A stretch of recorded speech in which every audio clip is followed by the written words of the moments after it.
Hello, friends. Thank you for joining me for another bonus episode in the series in which I'm sharing our family's experiences in the last year of our daughter Hannah's life, which spanned from February 2008 through February 2009. My desire is to process through the events of those 12 months with a perspective that 16 years has brought, and to point listeners to hope in Jesus along the way. I'm grateful you've joined me. This is bonus episode number 179, Our Hardest Move, February 18th, 2009. Brad and I moved a lot during the early years of our marriage. College, graduate school, first job, second job, on and on. Even after the girls were born, we continued to move frequently. Moving is always stressful, yet there's usually excitement involved too. A new house, new neighborhood, new friends. We were used to moving and all that came along with it. But today we faced an entirely different kind of move. Moving Hannah from Arkansas Children's Hospital to a hospice center across town. We gently explained to Hannah that we were going to be moving from Children's Hospital to another place which would be more like a home than a hospital. A place where we would all be more comfortable. She nodded her head in understanding. Next, we had to say goodbye to the doctors and nurses in the hematology-oncology clinic and on the gold floor. They had cared for our entire family with such kindness for a full year. Every one of them had worked so hard with such high hopes for Hannah's survival. And I know that our departure was just as painful for them as it was for us. Then we waited for what seemed like a long time, but we still weren't ready when the ambulance attendants appeared in the room with a rolling gurney. They deftly lifted her onto it and strapped her down. She looked so small and fragile on that gurney with the downy, soft baby fuzz just beginning to grow back on her head. She was awake, but her eyes were closed.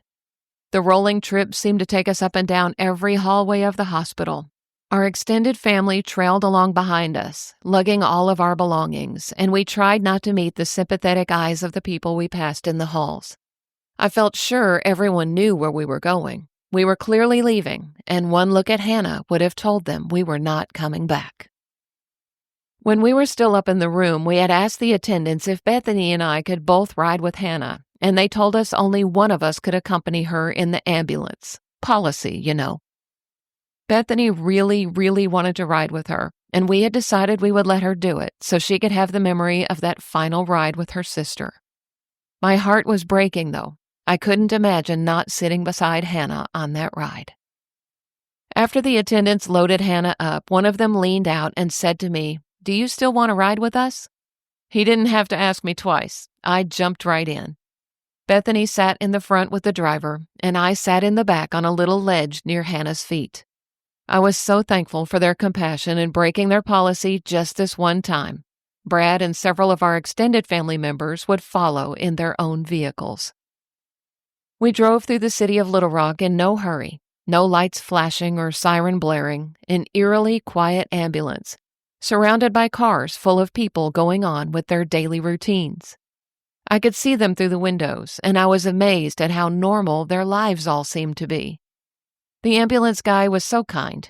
He made some effort at conversation, and I tried, but I really was not capable of holding up my end. He finally gave up on the small talk and started filling out some paperwork. He asked me for some basic information, including Hannah's Social Security number. I knew her number as well as I knew my own, but at that moment I could not for the life of me remember what it was. I hemmed and hawed around for a while, and then we were both shocked when we heard Hannah's voice reciting her Social Security number. I didn't even think she was awake, much less aware of our conversation or capable of stating her Social Security number. It was just like her to know something like that and to answer for me when I was stumped. We finally arrived at the hospice center, and they rolled her in and transferred her from the gurney to her new bed there. Once we got her settled in and sleeping, we left her with family members and went to the hospice office and did all the necessary paperwork. I remember feeling as though I were watching someone else responding to questions and signing her name. The center had 20 rooms, and only about 5 were in use at the time, so they very graciously allowed our family to have the use of 2 rooms. Hannah and I stayed in one room together, and Brad and Bethany had a room right next door. They also put us at the end of a wing where there was a very nice, large sunroom, a perfect place for our extended family to gather. We basically had that whole wing to ourselves. It couldn't have been a better setup for us. The day we moved to the hospice center was one of the most excruciating days of the entire year for all of us. When they put Hannah on that gurney and started rolling her out of the very familiar setting of Arkansas Children's Hospital's gold floor, it felt as though whatever little bit of control we might have had in the situation was finally gone. The process of giving Hannah up had begun. The weight of that as we rode in the ambulance made it difficult for me to even sit upright.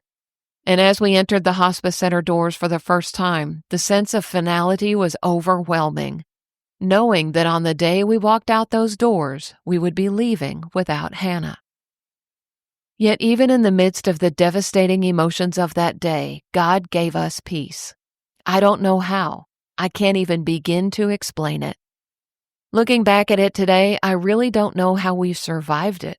The only possible explanation is that God carried us through it. There were so many people praying for us, and I really believe that's what kept us going. Then there was also the knowledge that when Hannah did leave that place, her next destination was heaven. There would be no more ambulance rides, chemo treatments, platelet infusions, or radiation sessions. And what could be sweeter than that? The following email was actually sent on the morning of the next day, February 19th, 2009. Sorry for the lack of updates over the last 24 hours. The hospice center is a wonderful place, but it does not have any internet access available for families. I had to travel to a nearby Starbucks to do this update. We have not even taken the time yet to read all of the emails that have come in since yesterday, but we're looking forward to doing so.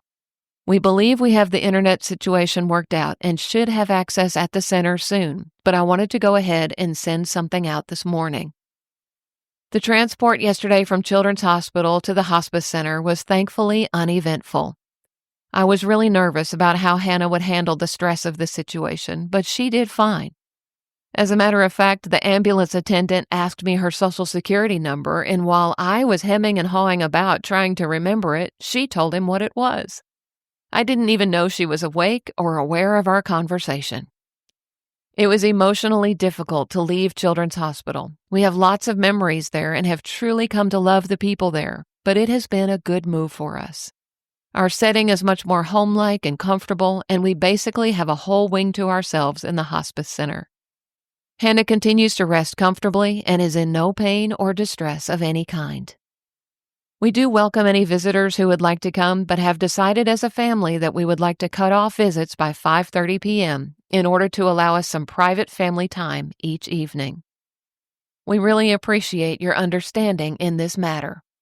We continue to rest in God's peace and in the comfort of your love and prayers. God is good all the time. Jill and Brad.